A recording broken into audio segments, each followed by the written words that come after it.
Praise the lord.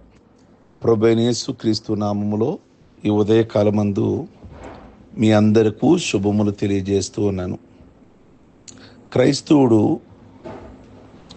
ఒక కర్తవ్యాన్ని కలిగి ఉండాలి అని మనం మాట్లాడుకుంటున్నాం. ఏమిటి ఆ కర్తవ్యము అంటే, ప్రతిదినము కూడా దేవుణ్ణి ప్రార్థించాలి, తిరిగి జన్మించాలి, దేవాలయానికి వెళ్ళాలి, ప్రతి దినము లేఖనములను పరిశోధించాలి, 4వది ప్రతి దినము దేవుని సన్నిధిలో ప్రార్థించాలి. యెహోవా, ప్రతిదినము నేను నీకు మొరపెట్టుచున్నాను. 88వ కీర్తన 9వ వచనము. ప్రతిరోజు క్రైస్తవులు చేయవలసిన కార్యక్రమములను గూర్చి మనం ధ్యానిస్తున్నాము. క్రైస్తవుడు భక్తి శ్రద్ధలతో దేవుణ్ణి ప్రార్థించాలి. ప్రార్థన అంటే దేవునితో మాట్లాడుట అని అర్థము. కనుక ప్రార్థన ఎనోషు ద్వారా ప్రారంభించబడినది అని మనకు తెలుసు. ఆది కాండంలో ప్రార్థన ఈ లోకంలో ప్రారంభించింది ఆయనే.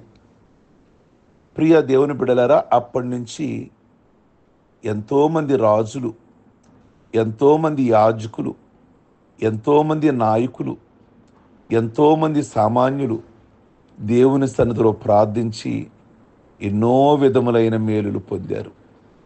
నిజంగా ప్రార్థిస్తే ప్రార్థనకి ఎంత శక్తి ఉందో తెలుసా అండి? యెహోషువ ప్రార్థిస్తేనట సూర్యుడు, చంద్రుడు కూడా వారు ఒకనాడల్లా ఆగిపోయారట. ప్రార్థనకు అంత శక్తి ఉంది. మోషే ప్రార్థిస్తే దేవుడు ఆకాశములో నుండి మన్నాను కురిపించాడు. మోషే ప్రార్థిస్తే ఎర్ర సముద్రమును 2 పాయలుగా చేసి వారికి దారిచ్చాడు. మోషే ప్రార్థిస్తే నిజంగా బండలో నుండి నీళ్లు వచ్చాయి. 1-2 బైబిల్లో ప్రార్థన ద్వారా. బైబిల్లోనే కాదు, ఈనాడు సమాజంలో, మన సంఘాలలో ప్రార్థన ముందు ఏ సమస్య నిలబడుతుంది చెప్పండి? ప్రార్థన ముందు ఏ సమస్య నిలబడుతుంది? కనుక క్రైస్తవుడు అనుదినము కూడా ప్రార్థించాలి. దానియేలుని సింహాల బోనులు వేశారు ప్రార్థిస్తున్నాడని. సింహాలు ఏం చేయగలిగాయి? ఏమీ చేయలేకపోయాయి. కనుక ప్రార్థన అలాంటి గొప్ప కార్యాలు జరిగిస్తుంది. ప్రియ దేవుని బిడ్డలారా, మనం ఏదైనా కానీ మనుషులను ఆశ్రయించక పూర్వము, అధికారులను యాచించక పూర్వము మొదట దేవుణ్ణి అడగాలి. దావీదు రాజు అంటాడు, అనుదినము దేవుణ్ణి ప్రార్థించేవాడు. కొందరు వ్రాసుకొని ప్రార్థన చేస్తారు, ఆ కాగితంలో ఉన్న ప్రార్థన చదివేస్తారు. ఇది మంచి పద్ధతి కాదు. ఒక కుమారుడు తండ్రిని ఎలా అడుగుతాడో మనం కూడా ఆయన పిల్లలం గనక మన తండ్రిని, పరలోక తండ్రిని అలాగే అడగొచ్చు. ప్రార్థించుడు ద్వారానే మనము ప్రార్థన నేర్చుకుంటాం.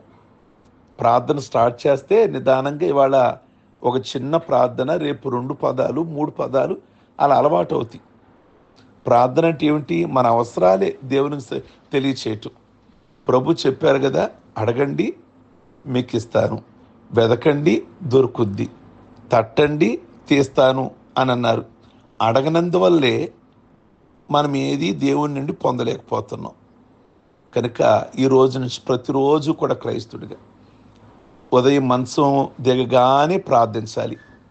ఫస్ట్ పని మంచం దిగగానే మార్నింగ్ 5 అయినా 6 అయినా దిగి, ప్రభువా ఈ దినమంతా మాకు మేలు చేయండి, మా ఉద్యోగం, మా వ్యాపారం, మా చేతి పనులు, మా బిడ్డలు అని దేవుని సన్నిధిలో ప్రార్థించి మీ దినచర్య స్టార్ట్ చేయండి. చాలా దీవెనకరంగా ఉంటుంది. అలాగే రాత్రులు కూడా ప్రార్థించుకొనే పడుకోవాలి. ప్రార్థించకుండా మంచం ఎక్కకూడదు. ఈనాడల్లా కాపాడు ప్రభువా, ఎన్నో ప్రమాదాలు తప్పించావు, మాకు ఆరోగ్యం ఇచ్చావు, ఈరోజు ఆయుష్నిచ్చావు, అందుకే మరల కుటుంబానికి క్షేమంగా రాగలిగాం అని కృతజ్ఞతతో కూడిన ప్రార్థన చేయాలి. కనుక రక్షించబడిన వారు తప్పకుండా ఈ అనుభవాలు గుండా ప్రయాణం చేయాలని బైబిల్ సెలవిస్తుంది. ప్రార్థించుకుందాం. సర్వశక్తి కలిగిన మా ప్రభువా, దయగలిగిన మా తండ్రి, మీ పరిశుద్ధ నామమును బట్టి మీ కొందనాలు. ఈ ఉదయకాలమందు ప్రార్థనలో ఉన్న దీవెన, ప్రార్థనలో ఉన్న ఆశీర్వాదం మీరు మాకు తెలియజేసినందులకై వందనాలు, స్తోత్రాలు చెల్లిస్తున్నాం. ఇంకెవరైనా ప్రార్థన రాదు అని మానేస్తున్నారేమో కనుక ప్రతి ఒక్కరూ కూడా ట్రై చేయడానికి, చిన్నగా మీ సన్నిధిలో అడగడానికి, వారి అవసరాలు మీకు తెలియచేయడానికి వారికి నేర్పించమని ప్రార్థన చేస్తున్నాం. ప్రతి వారు కూడా మిమ్మల్ని అడిగి ఒక బిడ్డ తండ్రిని తల్లిని ఎలా అడుగుతారో అలా మిమ్మల్ని అడగటమే ప్రార్థన అంటే. అలా బైబిల్లో అలా అడిగి ఎన్నో మేలులు పొందిన వాళ్ళు ఉన్నారు ప్రభువా. అలాంటి ప్రార్థన ప్రతి ఒక్కరికి కూడా నేర్పించమని ప్రార్థన చేస్తున్నాం. ప్రార్థన శోధనలో కూడా ప్రవేశించకుండా ఉంటుంది అని మీ వాక్యం ఉంది కనుక అలాంటి ప్రార్థన ప్రతి ఒక్కరికి కూడా దయచేసి ఈ ఉదయకాలం మంది ఈ ప్రార్థనలో ఏకీభవించుచున్న ప్రతి కుటుంబం కొరకు వారిని ఆశీర్వదించమని, వారందరికి మంచి ఆరోగ్యాలు ఇమ్మని, కుటుంబంలో ప్రభువా ఎవరైతే నాయన నెమ్మది లేకుండా జీవిస్తున్నారో, ఎవరైతే భార్యాభర్తలు విడిపోయి ఉన్నారో వాళ్ళ కుటుంబాలను మీరు కలపమని ప్రార్థన చేస్తున్నాం. కుటుంబాలలో నెమ్మది, కుటుంబాలలో ఐక్యత దయచేయండి. సాతాను క్రియలన్నీ బంధించండి. మీ ప్రత్యేకమైన దీవెన, సమాధానం, సంతోషం వారి కుటుంబాలలో దయచేయండి. అలాగే ఈరోజు పెళ్లి రోజులు, పుట్టినరోజులు, బాప్టిజం పొందిన రోజులను చేసుకుంటున్న బిడ్డలందరూ కూడా మీరు వారికి ఇచ్చిన ఆయుష్ మీ కొరకు, మీ పరిచర్యలో, మీ సన్నిధిలో మంచి పరిచర్య చేస్తూ మిమ్మల్ని గణపరిచేవారుగా మీ పరిచేసేవారి గురించి మీరు అక్కడ వరకు కూడా వారిని బహుగా దీవిస్తూ ఆస్వాదించమని యేసు పరిశుద్ధ నామములో అడిగి వేడుకొంచున్నాం తండ్రి. ఆమెన్. God bless you. మీ అందరికీ ఉదయకాలమందు